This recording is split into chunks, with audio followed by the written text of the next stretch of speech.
अभी अभी प्लास्टर कटा है या फिर जो है हमारे टिबिया फिबुला फ्रैक्चर हुआ था या फिर फीमर में कोई फ्रैक्चर हुआ था या फिर हमारे पटेला में कोई फ्रैक्चर हुआ था, उसके बाद हमारा प्लास्टर कटने के बाद या फिर जो है कोई सर्जरी होने के बाद हमारा घुटना जाम हो गया, हमको क्या करना चाहिए? ये हम लोगों का बहुत बड़ा सवाल होता है। इसके बारे में मैं आज आपके लिए वीडियो लेके आया हूँ।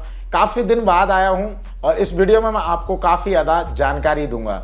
घुटना कैसे मोड़ते हैं, घुटने को किस किस तरीके से मोड़ा जा सकता है और कितने दिन में घुटना मोड़ सकता है, कौन कौन सी एक्सरसाइज होती हैं, मैं आपको करके दिखाऊंगा। तो इस वीडियो को पूरा अंत तक देखना, काफ़ी कुछ सीखने को इस वीडियो से मिलेगा। मैं बरेली से आपका नयन सिंह फिजियोथेरेपिस्ट। वीडियो को स्टार्ट करने से पहले मैं आपको बता दूं, वीडियो को लाइक कर दीजिए क्योंकि आप वीडियो की भावना में खो जाते हैं और लाइक और सब्सक्राइब का बिल्कुल भी ध्यान नहीं रहता। तो हमारे मनोबल को भी आप बढ़ा सकते हैं लाइक और सब्सक्राइब नोटिफिकेशन ऑल को दबा के। तो चलिए मैं आपको एक से एक बेहतरीन एक्सरसाइज दिखाता हूँ और बताता हूँ आपको कितने दिन में कौन सी एक्सरसाइज करनी चाहिए और कितने दिन में घुटना मुड़ सकता है। तो चलिए वीडियो को स्टार्ट करते हैं। तो फ्रेंड्स, पहली एक्सरसाइज करने के लिए मैं आपके लिए सबसे पहले कोई किस तरह का स्ट्रैप ले लेना है, जो कि मेरे हाथ में आपको स्ट्रैप दिख रहा होगा, ठीक है, पास से देख सकते हो।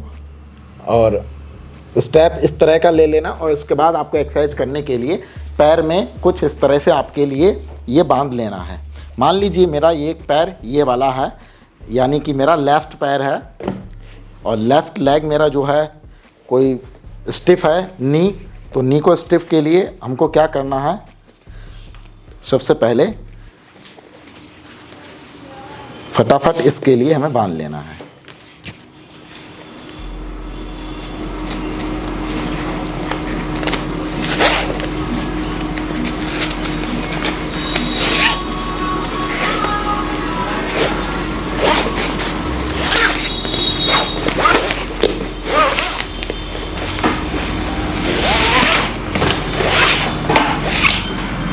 जैसा कि फ्रेंड्स मैं इसको बांध चुका हूं और भी आप टाइट करके यहाँ पर बांध सकते हैं। और स्ट्रैप इस समय ज़्यादा जा नहीं सकता मेरा, क्योंकि यहाँ पर एक लॉक लगा है। तो मेरे को मैं आपको मोड़ के दिखाता हूँ। तो सिंपली गाइस, ये मेरा जो है लेग, बायां लेग जो है, यानी मेरा बायां पैर है, लेफ़्ट लेग जो है, इसको बेंड करता हूँ। मैं किस तरह से बेंड करता हूँ आप देख लीजिए। तो सबसे पहले मैंने लेफ़्ट लेग के लिए बेंड करने के लिए स्ट्रैप को हाथ की सहायता से मैं खींच रहा हूँ और इस तरह से बिल्कुल सही डायरेक्शन में इसको ऐसे करके मोड़ना है। और जितना चाहे आप उतना मोड़ सकते हैं, फोर्स अपने हिसाब से लगा सकते हैं। तो बहुत ज़्यादा फोर्स भी नहीं लगाना है और हल्का हल्का सा रेंज ऑफ मोशन नी का हमको बढ़ाना है। जो नी हमारा टाइट है, घुटना हमारा जो है जाम है, उसकी जकड़न को वास्तव में ये खोलेगा। तो बहुत बेहतरीन एक्सरसाइज है। फिर इसको लेग को सीधा कर लेते हैं पूरी तरह से, फिर नी को जो है दोबारा से प्रयास करते हैं इस तरह से। तो आप देख सकते हैं मैं हाथ को इस तरह से यहाँ से खींच रहा हूँ और नी को पैर में देख सकते हैं, मैं पैर में भी जो है इस तरह से खिंचाव दे रहा हूँ। तो ये स्ट्रैप की सहायता से आपका जो है पैर खिंच रहा है। तो एक बेल्ट इस तरह की आप ले लेंगे तो बेल्ट काफ़ी ज़्यादा आपकी हेल्प करेगी और आप ऐसे करके मोड़ सकते हैं। तो इस तरह से रेपिटेशन आपको करने हैं। रेपिटेशन आपको जितने बता रहा हूँ उतने ही करने हैं। तो आप पहले देख लीजिए मैं किस तरह से कर रहा हूँ, इसके बाद मैं आपको रेपिटेशन बता दूंगा। आपका प्लास्टर कटने के बाद पैर जाम हुआ है या फिर कोई जो है ऑपरेशन होने के बाद, फ्रैक्चर के बाद, ठीक है, तो आप ये एक्सरसाइज कर सकते हैं। बहुत ही ज़्यादा फ़ायदा पहुँचाएंगी ये एक्सरसाइज। इसके बाद जब आप ये एक्सरसाइज कर लेंगे तो मैं आपको रेपिटेशन भी बताऊँगा अभी वीडियो में। तो आप इस तरह से आप कर सकते हैं, ठीक है। एक एक रेपिटेशन जितने मैं बता रहा हूँ उतने रेपिटेशन आप कर सकते हैं। तो इस तरह से आपको मोड़ना है सही डायरेक्शन में, टेढ़ा इस तरह से या इस तरह से बिल्कुल नहीं मोड़ना है। आपको मोड़ने के लिए सही डायरेक्शन यही है, पैर को बिल्कुल सीधा रखना है और इस तरह से आपके लिए पैर को आपको हल्का सा खींचना है। और याद रहे, देखो मेरे हाथ यहाँ पर एक एंगल पे, एक एक्सिस पे जो है टिके हुए हैं, इस एक्सिस पे ही पैर को खींच रहा है। ये नहीं मेरा हाथ इधर को भाग रहा है तो कभी इधर को भाग रहा है। ऐसे आप करेंगे गलत तरह से तो आपके लिए दिक्कत हो सकती है। तो इसलिए आप एक एक्सिस आप बना लीजिए अपने हाथों का बीच में और उसी डायरेक्शन में आप पैर को ऐसे खींचिए, तो आपका पैर जो है काफ़ी जल्दी खुल जाएगा। तो नी बहुत ज़्यादा जाम हो गया इनके लिए, उनके लिए है। इसके रेपिटेशन मैं आपके लिए साथ ही में बता देता हूँ। तो इसके रेपिटेशन करने के लिए आप जो है इसके 30 से 40 रेपिटेशन आप रेगुलर कर सकते हैं। तो 30 से 40 रेपिटेशन करने के लिए आप 10-10 के आप 3 सेट बना सकते हैं। जब आप 3 सेट बना लेंगे तो आप प्रतिदिन सुबह शाम आप एक्सरसाइज कीजिए, इस वाली एक्सरसाइज को इंक्लूड कीजिए। दर्द तो होगा ही थोड़ा बहुत, और आप उसमें आपका घुटना जो है काफ़ी ज़्यादा आपको आराम मिलेगा देखने के लिए कुछ ही दिनों में। और मैं उम्मीद करता हूँ आपको अगर 15 से 20 दिन आप ये एक्सरसाइज कर लेते हैं तो आप काफ़ी ज़्यादा घुटना आप अपने आप से ही खोल सकते हैं। तो इसके बाद मैं आपको नेक्स्ट एक्सरसाइज की ओर लेके चलता हूँ, और वीडियो के कमेंट सेक्शन में आप कमेंट भी करते रहिएगा और साथ में चैनल को सब्सक्राइब भी। तो जैसा कि फ्रेंड्स सेकंड एक्सरसाइज में मैंने हाथ में जो है स्ट्रैप को पकड़ लिया है, और जो है मेरा इसमें मैंने राइट लेग दिखाया है। आप अपने जो है लेग के अनुसार आप कर सकते हैं। मैंने वीडियो में दिखाने के लिए मेरा जो है लेफ़्ट लेग आड़ में पड़ रहा था, यानी साइड में पड़ रहा था, तो मैंने सोचा ये अच्छा दिखेगा तो मैंने राइट लेग पे अप्लाई की है एक्सरसाइज। आपको जिस पैर में प्रॉब्लम है आप उस पैर पे आप इसको कर सकते हैं। जिनका पैर 45 डिग्री से अबव मुड़ता है तो वो लोग इस एक्सरसाइज को इस तरह से भी कर सकते हैं। देखिएगा इस तरह से थोड़ा सा, और ऐसे करके आप वो अपना पैर खींच सकते हैं। ठीक है, इस तरह से पूरा ध्यान रखिए। इसमें भी मैंने एक एक्सेस बनाया है और पैर को मोड़ा है।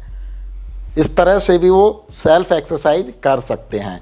इसके रेपिटेशन भी मैं आपको अभी बता रहा हूँ, आप इसी तरह से कीजिएगा, आपको काफ़ी ज़्यादा फायदा मिलेगा। ठीक है, इस एक्सरसाइज को करने के लिए सबसे पहले स्टेप को यहाँ पर भी प्लेस करना है, यहाँ पर एंकल के थोड़े से एबव, और मैंने जो है एक एक्सिस हाथ का बनाया है, इसी के डायरेक्शन में खींचेगा।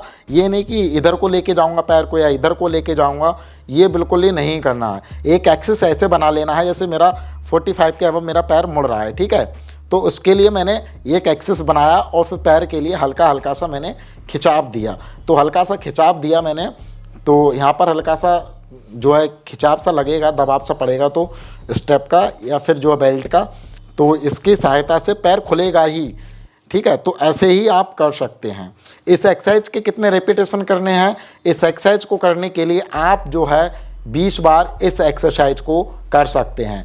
जब आप वो वाली एक्सरसाइज कर रहे हैं 30 बार या 40 बार, यानी आपने उसके अगर 3 सेट बनाए हैं 10-10 के, तो आप इसके 2 सेट जरूर कीजिएगा। ठीक है, इसके बाद मैं चलता हूँ थर्ड एक्सरसाइज पे।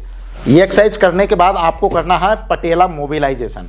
तो पटेला मोबिलाइजेशन में आपके लिए कैसे करके मोबिलाइज करना है, तो आप पास से आके भी इसको देख सकते हैं।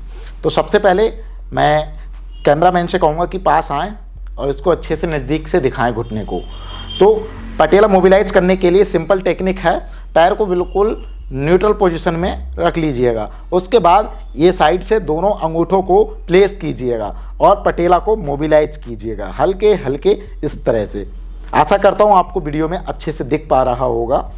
तो इस तरह से पटेला को दोनों साइड से थंब से प्रेस कीजिएगा अंदर की साइड, तो आपको महसूस होगा पटेला अंदर और बाहर की साइड में मूव हो रही है। इसके बाद आपको ये 2-2 फिंगर आपको कुछ इस टाइप से बना लेनी है और इस तरह से आपको प्लेस करनी है पटेला के ऊपर, यानी बीचों बीच नी पर, और फिर दोनों प्रेस यानी 2 फिंगर ये वाली से और ऊपर थंब से, ठीक है, आगे ऊपर और नीचे हल्का हल्का सा मूव करना है। ठीक है, ये 2 फिंगर से ऊपर को फोर्स लगाना है, ये 2 अंगूठों से नीचे की साइड में। तो न्यूट्रल पोजीशन में पैर रखने के बाद ये 3 से 4 मिनट तक इसको अप्लाई करते रहना है टेक्निक को, और इस साइड से इस साइड तक आप देख रहे होंगे मेरा पटेला जो है आपको मूव होते हुए नज़र आ रहा होगा। इसके बाद चलते हैं हम 4 टिप्स की तरफ। तो सबसे पहले साइड से खड़े हो जाते हैं किसी दीवार की सहायता से।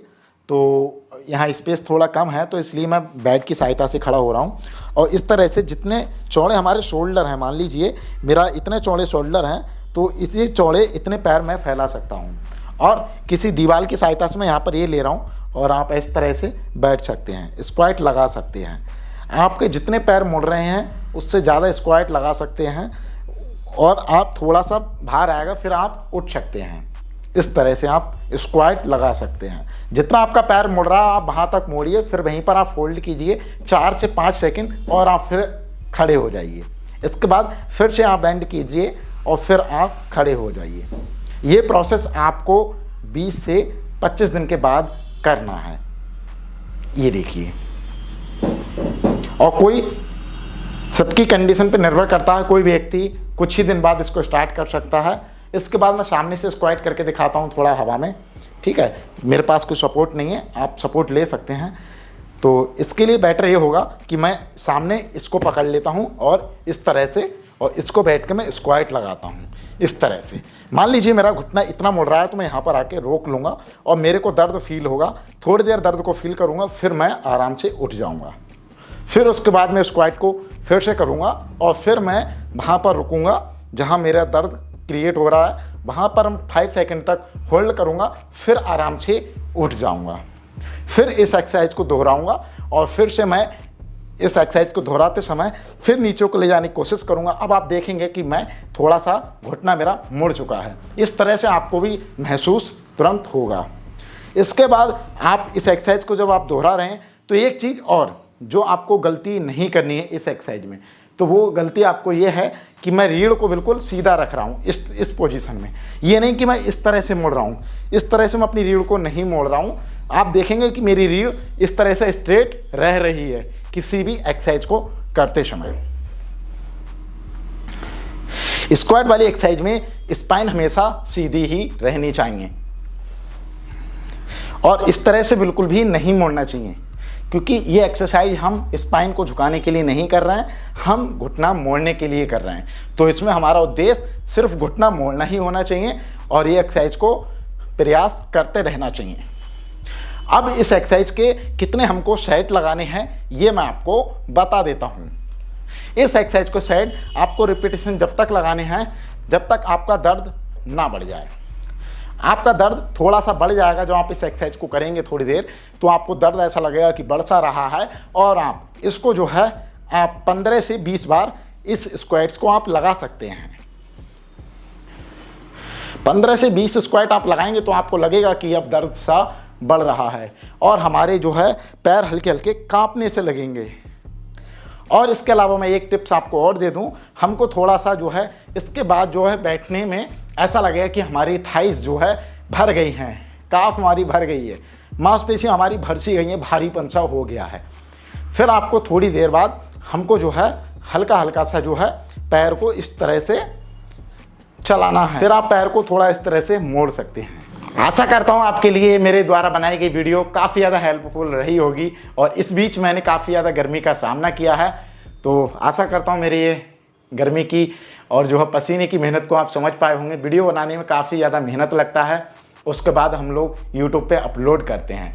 तो फ्रेंड्स, अगर वीडियो अच्छा लगा हो तो छोटा सा रिक्वेस्ट रहेगा, आप चैनल को लाल बटन को सब्सक्राइब कर लीजिएगा और नोटिफिकेशन ऑल को दबाइएगा, जिससे कि मैं आगे कोई भी ऐसी वीडियो बनाता हूं तो आपको देखने को सबसे पहले मिल जाएगी। एंड स्क्रीन कार्ड पे और आई बटन पे जो वीडियो आ रहे हैं इनको आप जरूर देख लीजिएगा। इससे पहले भी मैंने आपको कई सारे 300-400 वीडियो बना रखे हैं, आप उनको जाके आप आई बटन पे प्ले लिस्ट में जाके चेक कर सकते हैं। मैं मिलता हूँ किसी अन्य वीडियो के साथ में, तब तक के लिए बाय।